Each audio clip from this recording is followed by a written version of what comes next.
ఎదుటివారు చేస్తున్నారని మనం కూడా ఆలోచించకుండా పనులు చేస్తే ఎలాంటి ఇబ్బందులెదురవుతాయో ఈ చిన్న కథ ద్వారా తెలుసుకుందాం.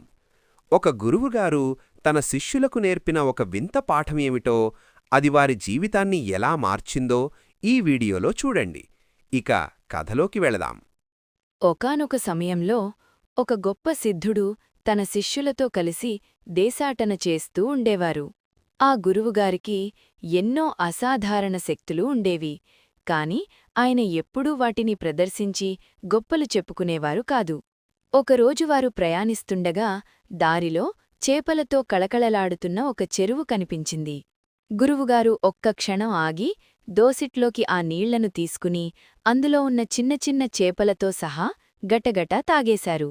అది చూసి శిష్యులు ఆశ్చర్యపోయారు. గురువుగారు చేస్తున్నారు అంటే అందులో ఏదో విశేషం ఉంటుంది అని భావించి వారు కూడా పోటీపడి మరీ ఆ నీళ్లను చేపలను తాగేశారు. గురువుగారు వారిని గమనించినా ఏమీ అనకుండా చిరునవ్వుతో ముందుకు నడిచారు. కొంత దూరం వెళ్ళాక మరో చెరువు వచ్చింది. కాని ఆ చెరువులో చేపలు లేవు, నీరు కూడా అంత స్వచ్ఛంగా లేదు.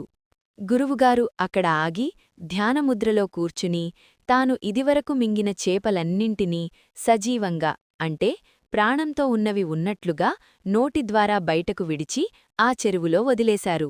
ఆ చేపలు నీటిలోకి వెళ్లగానే హాయిగా ఈత కొట్టడం మొదలుపెట్టాయి. ఇది చూసిన శిష్యులు కంగారుపడ్డారు. వారు కూడా గురువులాగే చేపలను బయటకు తీయడానికి ప్రయత్నించారు. కాని వారి కడుపులో ఉన్న చేపలన్నీ అప్పటికే చనిపోయి ఉన్నాయి. వారు ఎంత ప్రయత్నించినా కేవలం చనిపోయిన చేపలు మాత్రమే బయటకొచ్చాయి. అప్పుడు గురువుగారు గంభీర స్వరంతో ఇలా అన్నారు: చూశారా శిష్యులారా, నేను ఆ చేపలను మింగినప్పుడు నా యోగశక్తితో వాటిని ప్రాణంతో ఉంచగలిగాను, అందుకే వాటిని తిరిగి ప్రాణంతో వదిలేశాను.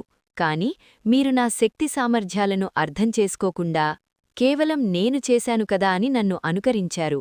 ఫలితంగా ఆ మూగజీవుల ప్రాణాలు పోయాయి.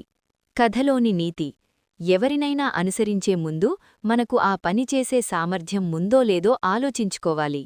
వివేకం లేకుండా చేసే అనుకరణ ఎప్పుడూ ప్రమాదకరమే. ఈ కథ మీకు నచ్చినట్లయితే వెంటనే ఈ వీడియోని లైక్ చేయండి మరియు మీ స్నేహితులతో షేర్ చేయండి.